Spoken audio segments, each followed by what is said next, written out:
Bismillahirrahmanirrahim. Assalamualaikum warahmatullahi wabarakatuh. Alhamdulillahirabbil alamin.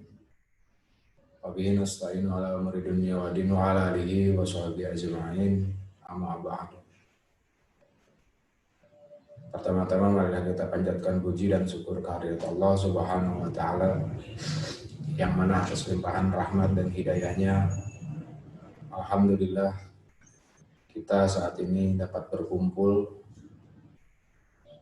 secara virtual. Walaupun secara fisik kita tidak bertemu, tetapi itu mudah-mudahan tidak mengurangi esensi dari kegiatan ini. Esensi dari makna tentang kegiatan ini semoga tidak dikurangi, semoga tidak mengurangi apa yang jadi manfaatnya. Sholawat serta salam semoga tetap dicurah limpahkan kepada junjungan kita Habibana wa Nabiyana Muhammad sallallahu alaihi wasallam.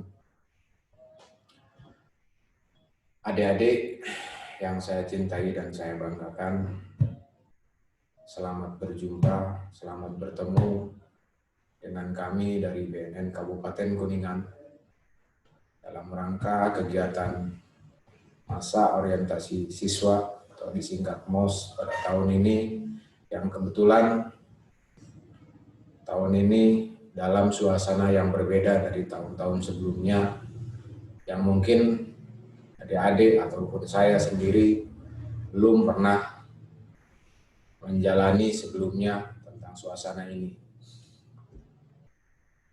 Pada saat ini dalam suasana COVID-19, kita tahu bahwa kita sama-sama harus menjaga, kita harus sama-sama membentengi diri kita masing-masing, termasuk sekolah.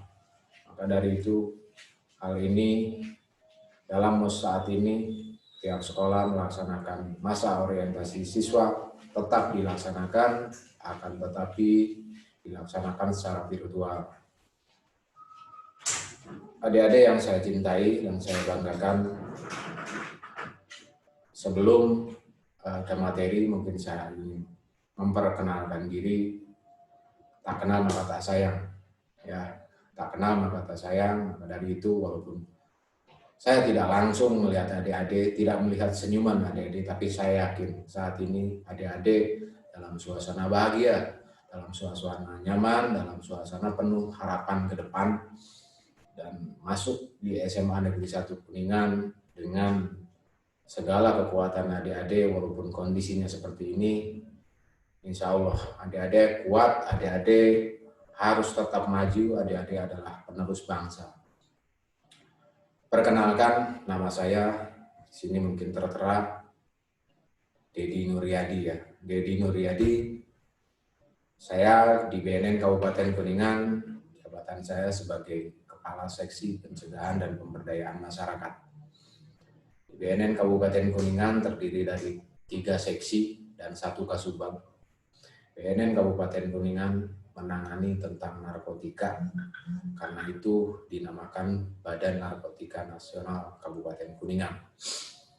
Ada lagi yang menangani tentang narkotika, yaitu di kepolisian, Polres, ada Sat Narkoba. Beliau menangani narkotika juga, akan tetapi bukan cuma narkotika, makanya disebutnya Sat Narkoba, bukan Sat Narkotika. Nah, kami di BNN Kabupaten Kuningan khusus menangani narkotika kaitan dengan pemberantasan. Namun untuk hal pencegahan dan pemberdayaan masyarakat, pencegahan dan rehabilitasi, kita tidak tertutup kemungkinan atau kita bertugas untuk menyelesaikan semuanya. Kita bisa menangani tentang obat-obatan, kita bisa menangani tentang adiksi yang lain selain narkotika, yaitu psikotropika dan zat adiktif. Kita menangani untuk hal pencegahan dan rehabilitasinya. Maka dari itu di BNN Kabupaten ada pencegahan dan pemberdayaan masyarakat, ada seksi rehabilitasi, dan ada pemberantasan. Itu sekilas mungkin adik-adik pasti paham, pasti tahu di mana BNN, di Jalan Aruji Kartawinata nomor 27 depan SMA Negeri 2 Kuningan. Itu alamat kami. kantor kami, tapi itu adalah kantor kita semua, kantor adik-adik. Adik-adik silakan datang ke PNN Kabupaten Kuningan untuk berkonsultasi, untuk bersosialisasi, mendengarkan tanya jawab atau apapun itu, karena BNN ada untuk adik-adik semua, untuk kita semua masyarakat Kabupaten Kuningan khususnya. Jadi kenapa saya sampaikan ini? Karena dalam penyuluhan ini, dalam sosialisasi saat ini, dalam masa MOS dengan virtual apalagi, mungkin tidak banyak tersedia waktu, tidak banyak tersedia kesempatan untuk saya menyampaikan secara gamblang atau secara keseluruhan. Mungkin di saat ini saya bisa menyampaikan hanya beberapa penggalan-penggalan, mungkin intinya apa itu tentang narkotika dan segala macam. Akan tetapi mungkin akan lebih jelas adik-adik harus mencari sendiri, harus mencari dengan cara mungkin datang ke BNN Kabupaten Kuningan atau silakan. Sekarang dunia kecil, dunia tidak harus kita jangkau jauh kemana, tetapi kita cukup duduk di kursi, kita pegang gadget, adik-adik pasti udah tidak aneh lah pegang gadget, bisa menyaksikan atau bisa mencari informasi yang tidak ada di depan kita sebelumnya. Itu sekarang dengan cukup membuka Mbah Google ya, Mbah Google, nah ini ada Mbah Google. Silakan buka itu, insya Allah di situ ada tersedia semua hal yang kita butuhkan, termasuk tentang narkotika. Baik adik-adik yang saya cintai dan saya banggakan, dalam kesempatan ini saya berbincang-bincang lah.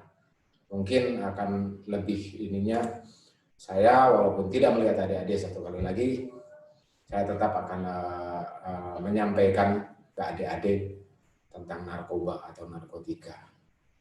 Baik, sebelum kita ke permasalahan yang pasti ya, kita tahu bahwa narkotika saat ini banyak di adik-adik saksikan di televisi ataupun surat kabar atau media online. Banyak sekali kasus-kasus narkoba, baik itu di kalangan artis, baik itu di kalangan masyarakat umum ataupun pelajar. Pelajar sekalipun itu tidak menutup kemungkinan saat ini sudah banyak jadi pangsa pasar peredaran dan penyalahgunaan narkoba. Sebelum kita bahas, mungkin gini, kita coba cari tahu dulu, mungkin adik-adik di sebagian ini ada yang kurang tahu atau belum terlalu banyak tahu tentang narkoba. Mungkin kita harus bertanya dulu, apa itu narkoba, kemudian masalah apa dalam penyalahgunaan narkoba, terus narkoba bisa berefek seperti apa. Ini banyak yang harus kita bahas mungkin di sini. Narkoba saat ini di Kabupaten Kuningan khususnya ini sudah cukup rawan ya. Kalau saya bilang kenapa cukup rawan, bukan berarti tidak rawan. Cukup rawan dalam narkotika, ini penyebaran cukup masif sampai ke pelosok-pelosok tentang narkotika. Apalagi tentang, ini adik-adik nih, buat adik-adik. Buat adik-adik khususnya ada plus penyalahgunaan obat-obatan. Saat ini di Kabupaten Kuningan sangat banyak mereka yang menjadi penyalahguna, sangat banyak. Saya bilang sangat banyak, kenapa? Karena saya sudah menyaksikan sendiri atau mengukur sendiri. Kita pernah mengetes, pernah membuktikan, ataupun laporan-laporan itu banyak yang masuk ke kami tentang penyalahgunaan, terutama obat-obatan. Obat-obatan jenis K itu bebas terbatas, tetapi disalahgunakan oleh adik-adik, oleh teman-teman adik-adik. Yakin anak-anak calon peserta didik SMA Negeri 1 Kuningan tidak akan. Saya yakin tidak akan. Adik-adik adalah siswa SMA Negeri 1 Kuningan. Bilangannya bukan 2, 1, baru 2, baru 3. Berarti adalah adik-adik calon siswa di SMA yang pertama di Kuningan. SMA Negeri 1 Kuningan. Itu favorit ya. Favorit, termasuk favorit di Kabupaten Kuningan. Maka dari itu, sebelum saya jelaskan, saya yakin adik-adik pasti tidak akan menggunakan hal-hal ini, tidak akan menggunakan narkoba, karena mereka yang menggunakan narkoba adalah orang-orang konyol, orang-orang yang nggak pernah paham dengan dirinya, orang-orang yang nggak pernah tahu dengan masa depannya, orang-orang yang nggak pernah peduli sama keluarganya. Baik, ada yang saya cintai, narkoba saat ini saya ulang sudah cukup masif di Kabupaten Kuningan. Kalau kita hitung, mungkin hampir setiap sekolah, setiap SMA ataupun SMK di sini mungkin diperkirakan tidak ada yang bersih dari penyalahgunaan dan peredaran gelap narkoba, terutama di jenis obat-obatan. Ini yang harus adik-adik pahami, harus garis bawahi. Dalam penyalahgunaan ini, kenapa kita tidak tahu? Kenapa kita mungkin adik-adik mungkin saat ini, loh, Pak, saya biasa-biasa saja, nggak ada yang pakai. Gini, dalam hal penyalahgunaan narkoba, ini ada beberapa kategori. Kita bisa bagi dengan 3 kategori, yaitu coba pakai, ya. Ada yang coba pakai, teratur pakai, ada yang coba pakai, teratur pakai, kemudian sudah jadi kecanduan.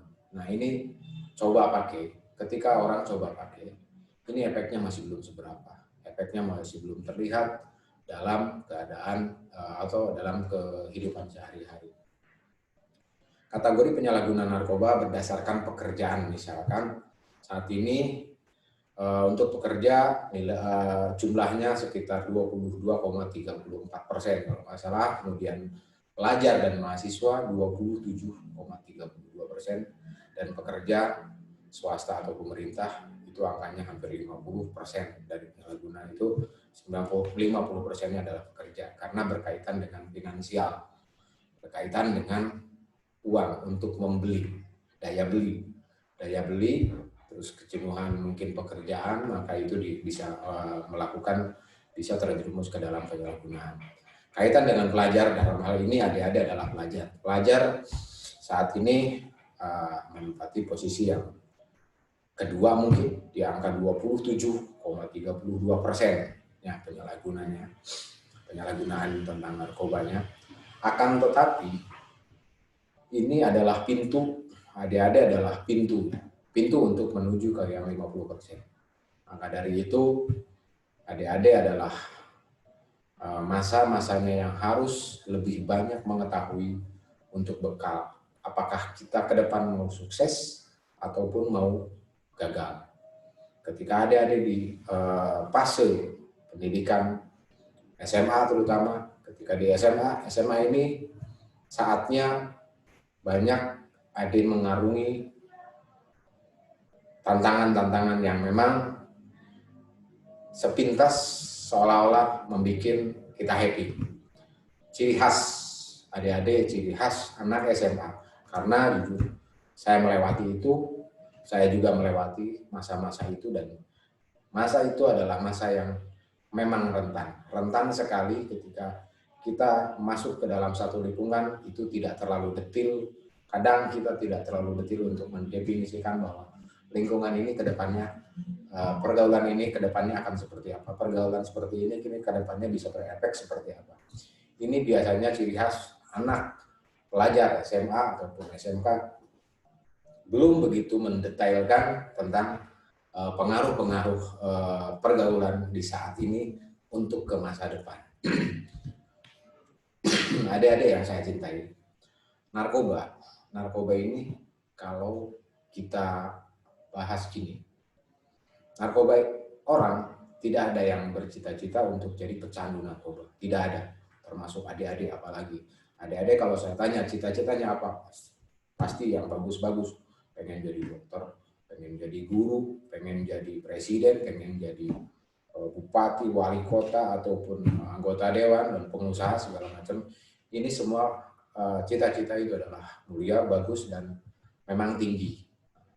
Saat ini adik-adik adalah siswa yang sedang mengenyam pendidikan, dan disinilah titiknya ketika kita ingin menentukan masa depan. Ini kita harus sejak awal sejak adik-adik di bangku sekolah, mengumpulkan bekal untuk nanti ke depan tentang adik-adik, tentang masa depan adik-adik. Narkoba ini ada di sekitar kita. Narkoba tidak langsung yang tadi saya sebutkan, ada coba pakai. Coba pakai. Adik-adik adalah saat-saatnya coba pakai dan ada yang mulai udah teratur pakai. Di masa-masa ini coba pakai dan teratur pakai. Pada umumnya belum jadi kecanduan. Kenapa? Menurut survei ada beberapa sekolah, kita coba untuk cari tahu tentang mereka yang jadi penyalahguna, ada berapa orang atau seperti apa. Ini pada umumnya ini terbawa dengan teman, terbawa dengan lingkungan yang seolah-olah tadi saya bilang bahwa pergaulan ini seolah-olah tidak akan berefek ke masa depan. Pergaulan ini seolah-olah hanya untuk saat ini. Tetapi narkoba ini bisa membelenggu. Adik-adik pernah tahu, pernah mendengar. Sekali Anda pakai narkoba, seumur hidup Anda terbelenggu. Kenapa bisa seperti itu? Kita bahas. Gini, narkoba awalnya adalah coba pakai. Coba aja. Kenapa? Mungkin boring, mungkin tekanan belajar, capek belajar, pusing belajar, akhirnya pelampiasan, nyari ketenangan, nyari happy, nyari apa, itu bisa jadi sana coba pakai. Putus misalkan, ada teman atau biasanya anak SMA nih mulai ada asmara, pacaran gitu, putus dengan teman walaupun hanya sebatas pacarannya, cuman udah ketemu, udah tenang, tapi ketika putus seolah-olah dunia ini berhenti. Kadang-kadang ini bisa menjadikan jalan ke sana. Tawarin sama teman-temannya coba pakai. Nah, ketika pelajar coba pakai, ini tidak serta-merta saat itu akan kecanduan. Karena narkoba ini mempunyai efek. Pertama adalah adiksi. Walaupun narkoba ini punya efek adiksi, ketergantungan.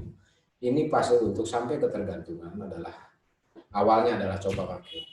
Ketika seseorang coba pakai tentang narkoba, apapun jenisnya, termasuk obat-obatan, ketika dia pakai narkoba, akan masuk ke saraf otak, akan merubah saraf otak pusat kita.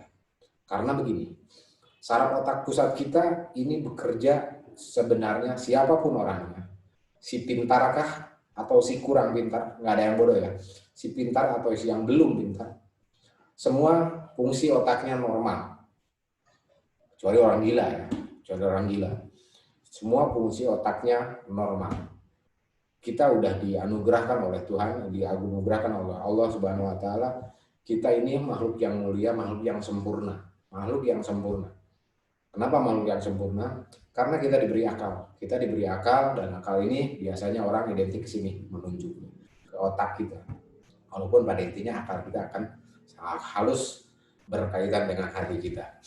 Nah, narkoba masuk ke saraf otak kita yang menjadikan kendali dalam kehidupan kita. Adik-adik jadi pelajar, yang dipakai, yang jadi bekal adalah ini. Untuk asah, bukan asah tangannya, bukan asah kakinya, tetapi akan diasah otaknya. Otaknya di mana? Di sini. Nah, narkoba menyerang saraf otak pusat. Saraf otak pusatnya akan berubah, fungsinya akan dirubah perintahnya. Ketika orang pakai narkoba, coba pakai narkoba. Ketika dia pakai narkoba, mungkin ketika pakai narkoba jenisnya depresan, karena narkoba ini ada 3 efek. Depresan, stimulan, kemudian halusinogen. Depresan ini menekan, obat penenang, lebih ke penenang. Dia bikin rileks, bikin santai. Ada orang yang tekanan belajar, tekanan karena mungkin tadi yang saya sebutkan, misalkan cinta monyet lah ya, dekat-dekat sama perempuan. Kalau yang laki-laki misalnya pas gitu menjauh atau katakanlah putus, biasanya kalau anak-anak sekolah itu saya putus. Nah, putus, dia labil, dia akan coba pakai, ada temannya yang nawarin pakai. Ketika dia pakai itu belum kecanduan, tetapi saat itu dia misalkan pakai depresi, dia akan rileks. Masalah kemarin seolah-olah dia santai, seolah-olah dia tenang, padahal ketika zat itu habis, maka fungsi otaknya dia akan kembali. Walaupun sudah ada yang terganggu, dia akan kembali merasakan kegelisahan, merasakan kesedihan yang kemarin pada itu, atau merasakan ketidaknyamanan ketika kita PR belum selesai, tugas ini belum ini. Akhirnya pakai, tapi saat itu tenang, seolah-olah tenang, padahal bukan tenang. Hanya saraf otak pusat yang tadinya harus memerintahkan kita untuk saat punya masalah, kita diberi pikiran normal untuk menyelesaikan masalah. Tetapi ketika saat kita punya masalah, apapun masalahnya, kita pakai narkoba, maka saat itu bukan menyelesaikan masalah, tetapi dia akan stuck, relax. Hanya cari jalan alternatif yang lain dan tidak menyelesaikan masalah. Hanya stuck di situ, masalah akan tetap. Dan kemudian besok-besoknya, masalah tidak selesai, dan kemudian hari akan jadi masalah yang baru tentang penyalahgunaan narkoba. Karena penyalahgunaan narkoba akan berefek ke segala macam. Bukan tentang tidak selesainya tentang masalah tadi, tetapi akan muncul permasalahan yang baru, baik itu di rumah, di sekolah, ataupun di lingkungan kita di luar. Narkoba ketika masuk ke dalam tubuh seseorang, akan merubah perintah otak. Ambil contoh begini. Kita normal untuk diciptakan normal. Kita punya otak yang normal. Ketika kita dicubit, saya cubit, pasti ini terasanya apa? Sakit. Yang dicubit pipi, yang bilang sakit mulut. Karena apa? Perintah dari otak memerintahkan bahwa merespon ini, ketika respon balik lagi ke otak sakit. Sakitnya seperti apa tergantung. Ketika saya cubit atau adik-adik saya cubit. Ketika itu dicubit, maka akan terasa sakit, dan perintah itu, respon itu akan datang ke otak akan memerintahkan sakitnya seperti apa. Sakitnya sangat sakit, dia akan merespon beda-beda. Perempuan sakit banget, apa responnya? Nangis ya, pasti nangis biasanya. Kalau laki-laki biasanya lebih tegar, tetapi kalau terlalu sakit, dia ada kemungkinan marah karena sakit itu, atau cuma berteriak au atau aduh, atau berkata-kata yang lainnya, misalkan itu berkata-kata yang lain, dan itu adalah perintah otaknya dia untuk merespon apa yang jadi sumber, entah itu sakit, entah itu pusing, entah itu masalah, ini akan semua direspon oleh otak. Respon oleh otak kita. Sedih, respon oleh otak kita, maka akan memerintahkan mukanya murung, mukanya sedih. Ketika ada hal yang lucu mungkin diterima sama otak akan memerintahkan kita untuk ketawa, lucu, terpingkal-pingkal sampai pegang perut, atau sampai nunduk-nunduk ketawa, itu bisa. Nah, ini adalah hal normal. Ketika orang pakai narkoba, di sana dia akan mulai berubah. Seharusnya dia nangis, dia tidak nangis. Seharusnya dia sedih, dia tidak sedih. Seharusnya dia pusing, dia tidak pusing. Akhirnya apa? Ketika dia punya permasalahan yang harus diselesaikan, kalau siswa biasanya tugas atau perintah guru. Karena dia pakai narkoba, maka dia tidak akan peduli dengan permasalahan itu. Walaupun permasalahan itu sebenarnya permasalahan akan yang membuat dia akan lebih pintar, yang membuat dia akan lebih dewasa. Tetapi ketika dia pakai narkoba, dia tidak memikirkan itu, karena efek narkoba ini membuat orang pakai depresan, relax, santai aja. Biarkan masalah itu seolah-olah orang lain sibuk, dia tidak merasa tidak sibuk, tetapi apa? Cukup mungkin relax aja. Tetapi ketika zat itu habis, dia akan menumpuk, akan tahu bahwa permasalahan dia belum beres, sementara yang lain, siswa yang lain, rekan-rekan yang lain yang tidak pakai narkoba, dia sudah selesai.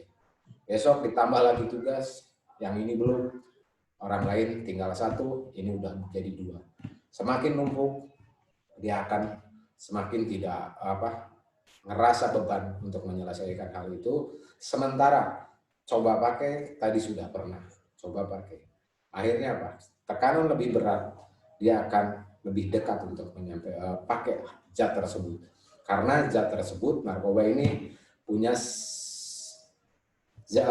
efek atau punya sifat jahat yang disebut adiksi. Dia ketergantungan. Tergantungannya awalnya tidak langsung ketergantungan zat, tetapi ketergantungan efek dulu dia. Dia ketika tekanannya tinggi, ketika permasalahannya malah menambah, dia tidak akan semakin bisa berpikir jernih seperti yang lain yang normal tidak pakai narkoba.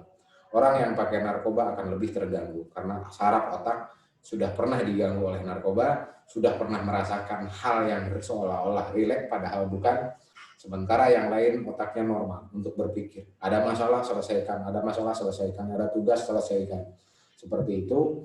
Nah, ketika narkoba dipakai sekali, walaupun belum berefek banyak tentang dalam kehidupannya, ini sudah mulai akan menumpuk permasalahan. Pertama, kedua, zat tersebut ada sifat adiksi. Ada sifat jahat yang disebut adiksi, ketergantungan. Dia akan ketergantungan. Ketergantungannya kenapa? Ketika dia sudah pakai sekali, ketemu dengan permasalahan berikutnya, dia akan terpikir, otaknya akan mengarahkan lagi, pakai lagi tak? Mungkin coba lagi pakai. Karena apa? Dia masih percaya, masih berprinsip bahwa narkoba ini nggak masalah, nggak ketahuan, nggak gini, nggak gitu, nggak. Nah, pulang ke rumah, orang coba pakai, rawannya gini. Orang coba pakai, anak siswa ataupun siswi coba pakai. Datang ke rumah, kemungkinan besar orang tuanya tahu? Tidak. Kemungkinan guru tahu? Mohon maaf, guru juga mungkin tidak. Karena apa? Dia belum banyak berubah, hanya saat itu mungkin lesu, lemah, diem. Ketika ditanya oleh teman-temannya, kenapa? Enak badan. Ditanya sama gurunya, kenapa? Sakit Pak, masuk UKS, suruh tidur. Agak lama belum juga membaik. Udah deh, pulang aja, pulang ke rumah. Datang ke rumah, orang tua kenapa? Enak badan, sakit, ya udah tidur. Kasih makan, kasih minum, terus tidur. Klonen. Pikirannya siswa akan gini, remaja akan bilang, alhamdulillah mungkin, atau untung nggak ketahuan nih, orang tua nggak tahu, guru nggak tahu, teman nggak tahu. Berarti akan ada perubahan dalam otaknya bahwa zat tersebut buat dia aman atau nggak aman ketika coba pakai. Aman, nggak tahu.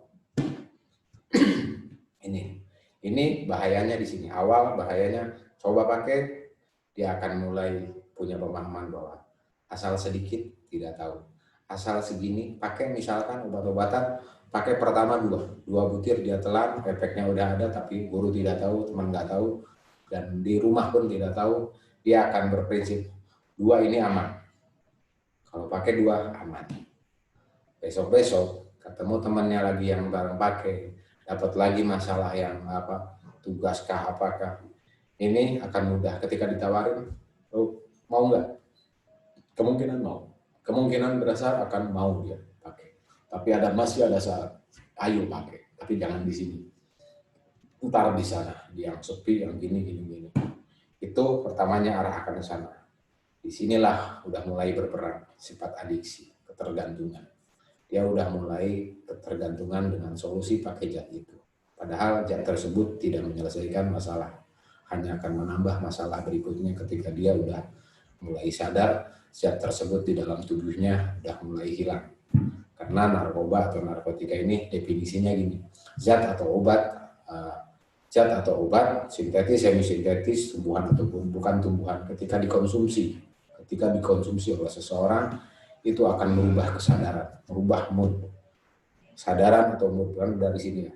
Sadaran atau mood, dan bisa menekan, mengurangi rasa sakit, menekan rasa sakit sampai menghilangkan rasa sakit dan serta menimbulkan ketergantungan. Itu definisinya. Jadi ketika narkoba dikonsumsi oleh seseorang, apapun jenisnya, dia akan mulai merubah rasa, merubah mood.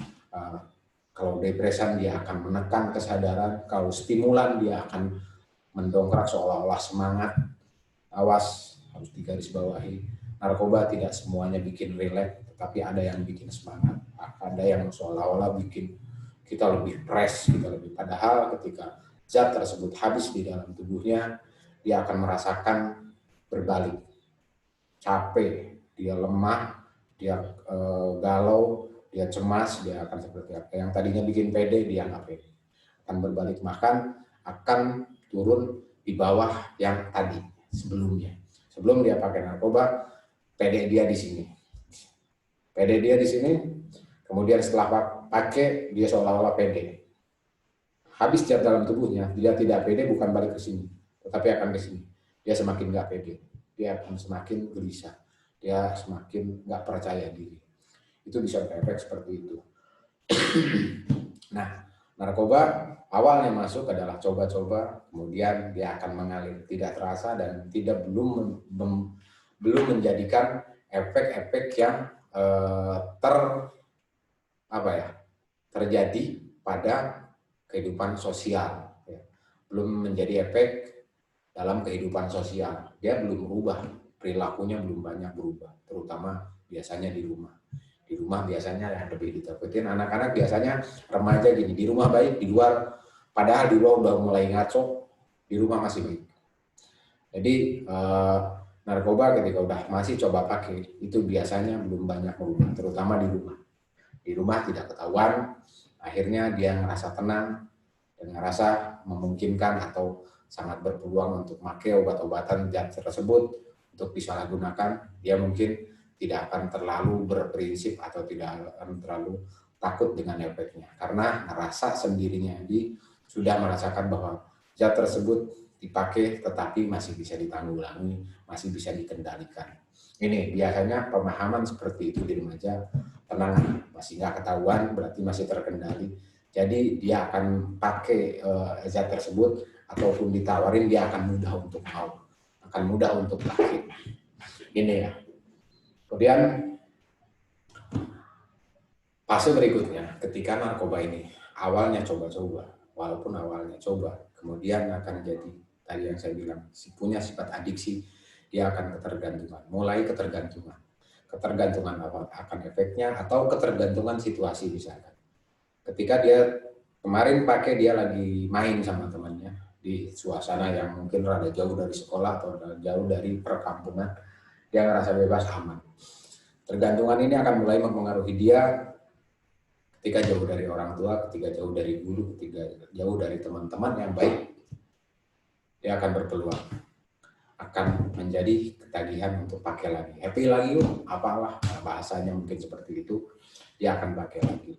Dan di sini setelah dia saraf otaknya mulai akan terubah, dia akan mulai rusak. Karena saraf otak pusat, kalau di scan, kalau kita gambarkan biasanya, kalau saya secara langsung bisa menggambarkan, ada gambar-gambarnya, ini udah bolong-bolong. Kalau orang udah mulai kecanduan, ini udah saraf otaknya ini udah mulai bolong-bolong dan tidak bercahaya, mulai redup. Banyak sel otak yang mati, banyak sel otak yang sudah tidak berfungsi secara maksimal. Karena otak ini adalah barang yang paling utama dalam kehidupan kita, yang menjadi motor dari pergerakan kita, motor dari perjalanan kita adalah otak kita. Yang bikin kita pintar biasanya cirinya dari sini. Otaknya, kalau anak orang bilang, wah otaknya botak kan. Maaf nih kalau ada yang otaknya sampai botak, itu biasanya profesor. Profesor itu pasti pintar, ya, pasti pintar. Jadi di sini otak yang bikin kita pintar. Sementara narkoba masuk ke dalam otak kita dan dia akan mengendalikan rasa, pemikiran, segala sesuatu yang diproduk dari otak, dia akan mulai dipengaruhi oleh zat tersebut. Zat tersebut bisa mempengaruhi halusinogen, depresan ataupun stimulan, ya. Halusinogen berhalusinasi, dia akan berhalusinasi seperti ekstasi apa, dia ganja gitu ya, dia akan berhalusinasi. Contoh yang depresan, yang jadi bahan obat penenang, itu biasanya ada zat adiktif alkohol. Alkohol itu bisa jadi efeknya adalah depresan. Inhalansia ya, inhalansia ini yang dihirup. Ada jangan kaget kalau pernah melihat anak-anak, maaf ya, ada anak-anak jalanan yang pernah, adik-adik mungkin sekarang di internet, di YouTube atau apa, pernah melihat ada yang menghisap semacam thinner atau apa, bensin, itu dihisap, itu bisa menimbulkan efek depresan. Tapi itu sebenarnya mungkin jauh lebih mengerikan ya daripada obat-obatan mungkin, atau daripada alkohol, karena dia hisap ini langsung saat itu juga mata dia akan mulai meredup, kelopak matanya mulai turun. Itu berarti efeknya langsung ketika dihisap dia akan langsung mempengaruhi otaknya. Ini berarti efeknya akan jauh lebih parah, jauh lebih berbahaya. Kemudian metadon, obat-obat psikotropika, opiat, heroin, ini depresan ya. Dan banyak sekarang disalahgunakan, ada obat-obatan yang mungkin di luar sana ada yang adik-adik pernah dengar. Saya bukan menginspirasi, tapi saat ini jelas adanya, ada yang menyalahgunakan, terutama di obat-obat tramadol itu sama depresan ya. Dia obat Parkinson yang gemeter biar diem. Dan orang tua yang gemeter gini, pernah lihat ya orang tua yang kalau ngambil gelas udah sampai gini. Itu obat-obat tersebut adalah obat-obat jenis G yang harus dengan resep dokter dan penggunaannya pun sangat dibatasi. Akan tetapi di luar sana ada yang menyalahgunakan 2, 3 sampai 4 butir satu kali telan. Bahkan ada yang minum sama kopi. Itu kopi kan bisa meresisten, jadi menambah efek itu. Dan ini fenomena ini sudah terjadi, fenomena ini sudah ada di Kabupaten Kuningan, di antara pelajar kita ini sudah ada terjadi. Maka dari itu saya berpesan ke adik-adik, jangan sampai coba, jangan sampai mau dibujuk untuk coba hanya sekali, karena tadi saya bilang awalnya pada sekali.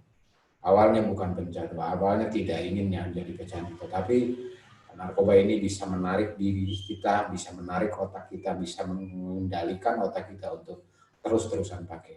Karena tadi sifat adiksi itu. Kemudian yang ketiga sifat efeknya adalah stimulan, mendongkrak, semacam doping ya.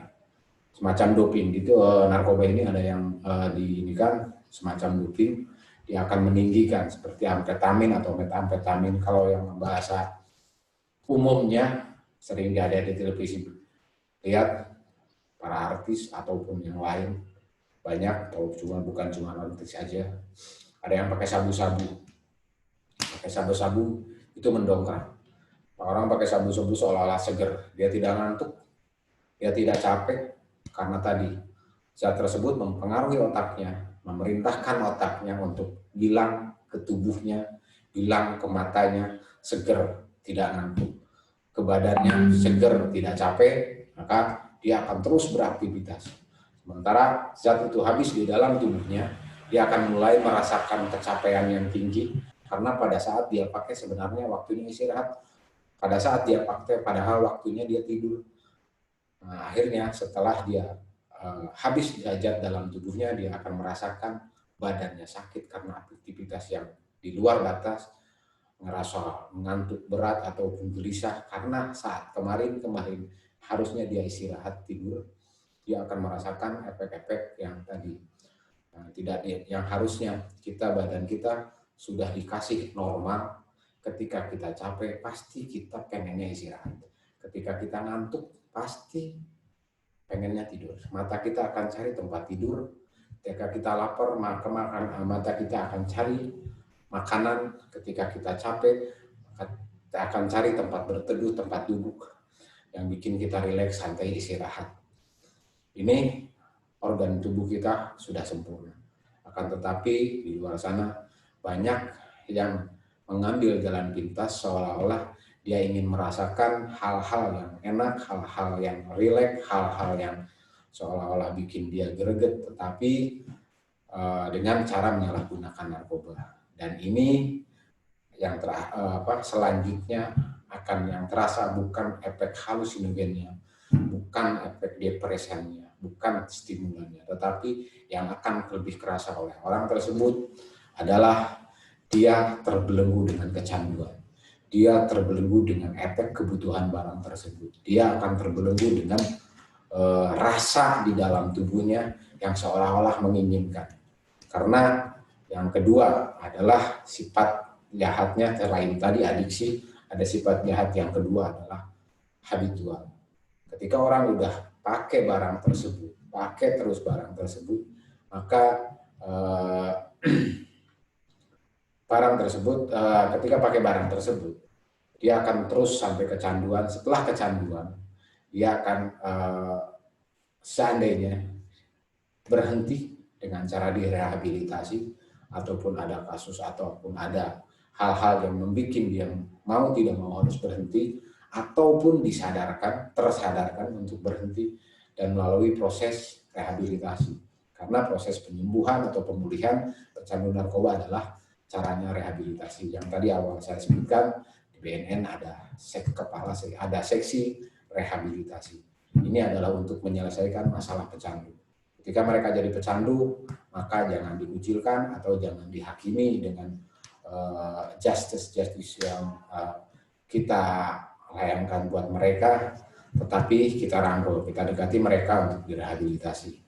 Akan tetapi ingat, ketika sudah direhabilitasi, ada yang pernah bertanya pada saya, Pak, berapa bulan sih, berapa lama sih ketika seorang pecandu ini harus direhabilitasi? Ini saya bilang seumur hidup. Seumur hidup. Kenapa bisa seumur hidup? Karena sifat kecanduan narkoba ini sudah seluruh tubuh. Dia mengendalikan otaknya, karena otak adalah sentral dari semua aktivitas kita. Dan otak ini sudah dipengaruhi oleh zat tersebut, maka untuk merehabilitasinya, untuk memulihkannya adalah rehabilitasi. Ketika direhabilitasi, walaupun panjang jaraknya, panjang waktunya, ada beberapa proses detoksifikasi zat, kemudian rehab sosial, kemudian diarahkan mulai dalam kehidupan sehari-harinya. Ini tidak menutup kemungkinan untuk orang tersebut kembali pakai. Ambil contoh gini, ada seseorang yang sudah direhabilitasi dan kemudian dia tidak kecanduan lagi, sudah enak, tidak sakau, tidak harus pakai lagi, dia udah nyaman, santai. Akan tetapi mumpung adik-adik adalah adik-adik yang bersih, yang belum pernah pakai, yang tidak pernah pakai narkoba, jangan sampai pakai, karena ketika sudah jadi kecanduan, walaupun sudah rehabilitasi, ini ada sifat yang disebut namanya habitual, kerinduan yang sangat tinggi, atau rasa. Dia akan memunculkan rasa lagi otak tadi, karena otaknya rusaknya permanen, hanya coba untuk difungsikan lagi seperti normal, akan tetapi otaknya sudah tidak, secara fisik otaknya tidak normal, tidak seperti awal. Dia otaknya masih segar, bagus, dan kemudian setelah jadi pecandu, kemudian direhabilitasi, otaknya dia bisa berkegiatan normal seperti orang yang tidak pernah pakai, tetapi dia punya masalah, otaknya pernah rusak permanen oleh narkoba. Maka ketika dia punya masalah lagi dalam kehidupannya, walaupun sudah rehabilitasi, ada besar kemungkinan atau ada kemungkinan yang besar untuk dia pakai lagi. Suasana rumah misalkan tidak nyaman, teman-teman juga rada sedikit jauh, penghasilan tidak punya, dia akan berpikir otaknya, wah mending pakai lagi seolah-olah request lagi. Nah ini disebutnya habitual. Tadi adiksi habitual ya. Kemudian ada sifat lagi yang ketiga yang disebut toleran. Orang pakai narkoba awal coba-coba. Yang coba itu tidak pasti banyak, pasti dikit. Tidak mungkin banyak, tetapi dia pakai sedikit. Kalau misalkan obat-obatan, dia akan pakai jumlahnya 1, 2, 3. Dia akan pakai segitu, kan, tetapi narkoba ini punya sifat yang disebut toleran. Toleran ini nyatu dalam tubuh. Kalau nyatu seolah-olah nggak terlihat. 2 jadi 1. Kalau nyatu kan 2, nyatu bisa jadi 1. Jadi tidak terasa, artinya tidak terlihat, tidak terasa. Ketika dia pakai pertamanya 2 butir. Besok-besok setelah beberapa kali pakai dia tidak akan bisa pakai 2 butir lagi. Dia akan ngerasa tidak ada efek yang seperti kemarin. Efeknya udah berkurang. Kadang-kadang anak-anak ini bilangnya barangnya palsu lah atau apa. Padahal itu sifat tolerannya zat tersebut. Narkoba punya sifat jahat yang berikutnya adalah toleran. Dia akan nyatu dalam tubuh, dia akan punya kekebalan yang seolah-olah obat yang tadi 2 dia minum tidak akan kerasa. harus ditambah jadi 3. Berjalan dan kemudian besok-besoknya lagi dia akan harus ditambah jadi 4, jadi 5. Baru akan kerasa seperti yang awal dia kerasa. Seolah-olah aneh. Makanya tidak aneh. Saat ini ada yang pakai obat-obatan, kalau nggak salah dextro ya. Karena dextro itu gogon, bahasa ininya gogon. Dextro disalahgunakan, harusnya obat minum 3 kali 1. Tetapi disalahgunakan oleh orang-orang di luar sana. Ada yang sampai dosis 30, ada yang sampai dosis 50 dalam 1 hari, 60 dalam 1 hari. Dia harus minum obat tersebut. Kebayang, obat kita minum 2, minum 3 aja, dalam 1 jenis kita pasti berpikir ulang. Kita pikirannya normal. Tetapi bagi mereka yang sudah tidak normal, sudah tidak berpikir logika lagi, hanya dia memakai rasa yang ada yang dikendalikan oleh zat tersebut, berani untuk meminum 21 kali minum obat. Ini di luar akal sehat. Makanya jangan tersinggung kalau orang pakai narkoba, oh itu orang udah tidak sehat. Kalau orang tidak sehat, orang tidak normal. Orang tidak normal, kita yang normal disebut orang normal. Orang yang tidak normal disebut abnormal. Bahasa kerennya gila. Bahasa kerennya tidak waras. Ya. Kita disebut tidak waras pasti tidak mau. Tetapi ketika kita mau coba pakai narkoba berarti kita masuk dalam dunia yang siap-siap untuk jadi orang tidak waras, jadi siap-siap jadi orang tidak normal, hanya dan siap-siap bisa jadi orang gila. Bahkan narkoba ini bisa bikin gila kita aja. Ketika adik-adik misalkan tidak bisa membentengi diri untuk pakai narkoba, sampai pakai, adik-adik bisa tidak normal, adik-adik tidak udah bisa bahkan gila, atau adik-adik bisa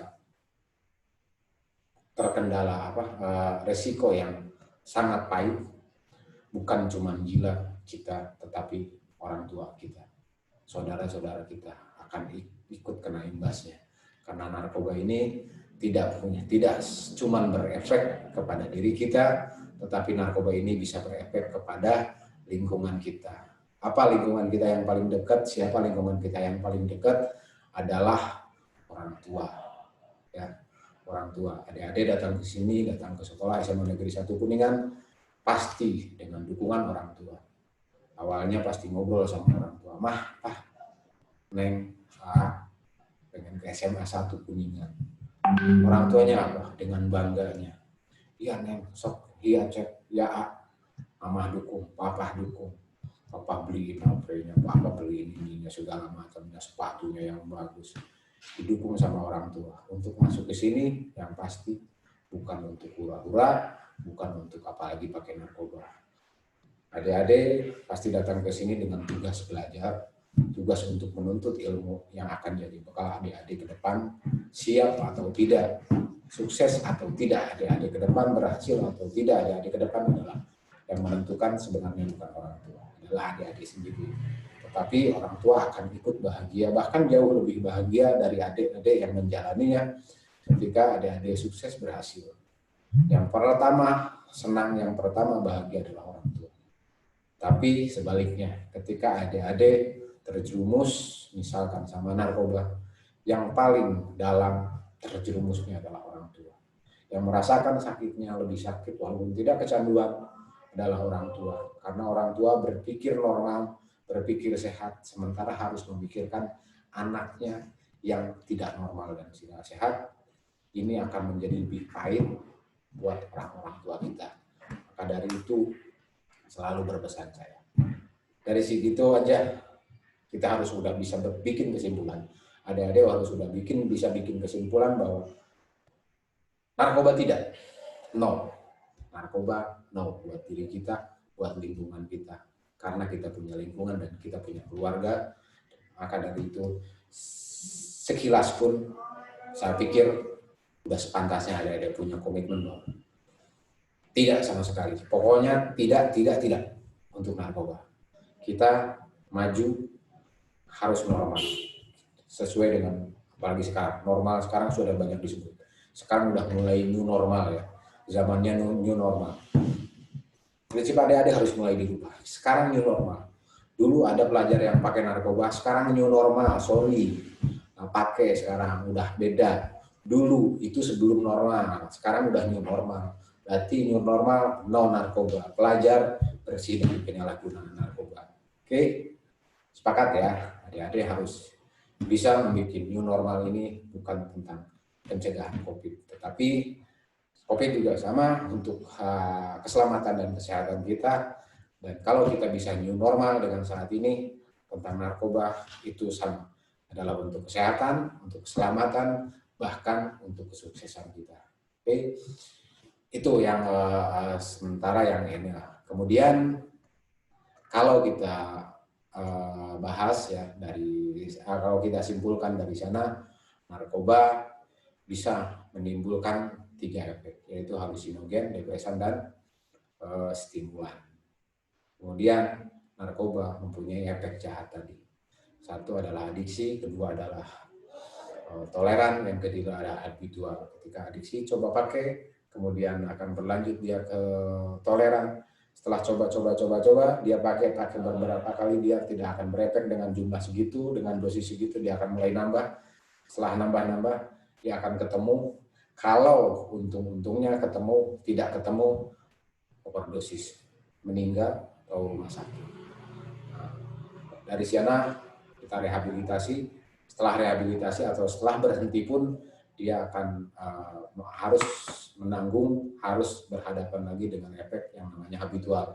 Habitual ini kerinduan yang sangat tinggi, kerinduan yang sangat susah untuk ditahan ketika orang tersebut ex-pecandu yang sudah pulih, dan ketika dia ditiban masalah lagi, kemungkinan besar atau besar kemungkinan ketika lingkungan sangat mendukung, dia akan mudah untuk pakai lagi. Itu kemudian narkoba apa sih efeknya? Apa sih efek buat yang lain selain tadi saya bilang efek cara kerja ya, bukan efek ya. Kalau tadi cara kerja narkoba mempengaruhi tubuh kita untuk berperan, otaknya seperti ini, dan menjadikan orang jadi kecanduan. Kemudian orang yang kecanduan jadi harus ditambah. Kemudian walaupun sudah pulih, dia akan mudah untuk balik lagi. Kemudian efeknya dengan tadi 3 macam efek, halusinogen dan depresan dan stimulan.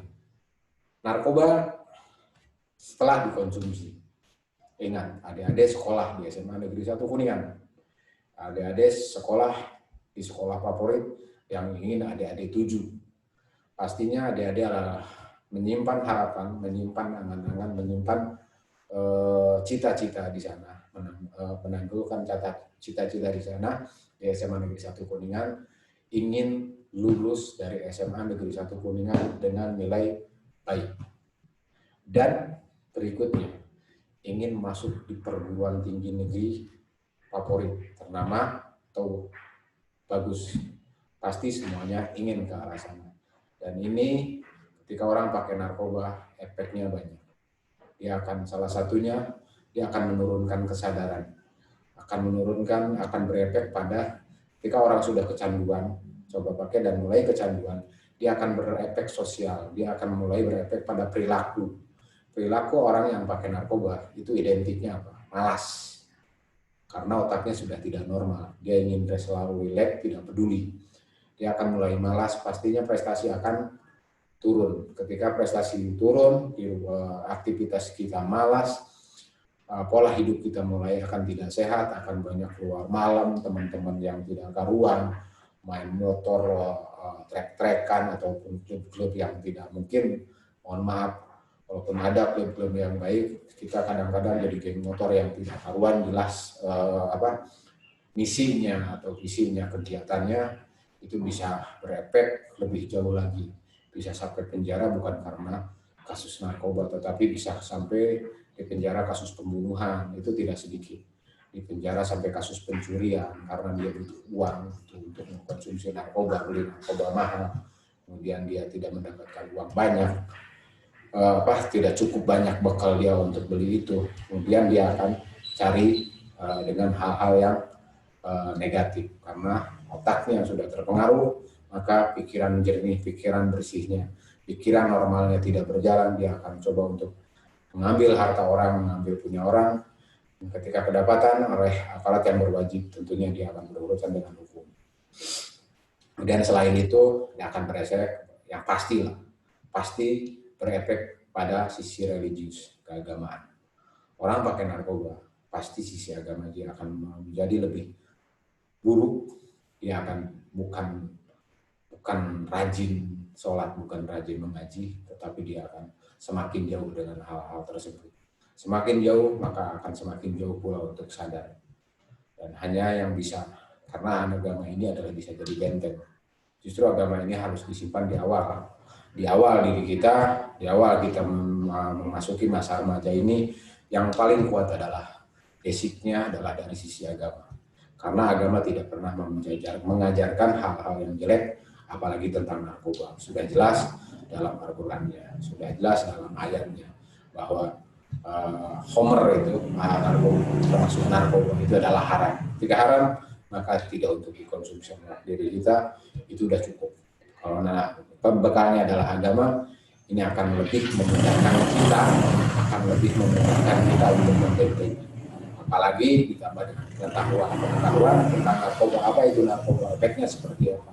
Kita harus paham, karena cara kerja narkoba, ketika kita paham cara kerjanya narkoba, maka kita tidak ada alasan, atau kita akan lebih pintar dari mereka yang jadi penyalahguna, bujukan mereka. Kita akan lebih pintar untuk menolak, kita lebih bijak untuk yang tadi saya bilang, kita guyonkan atau kita boomingkan sekarang new normal tentang penyalahgunaan narkoba.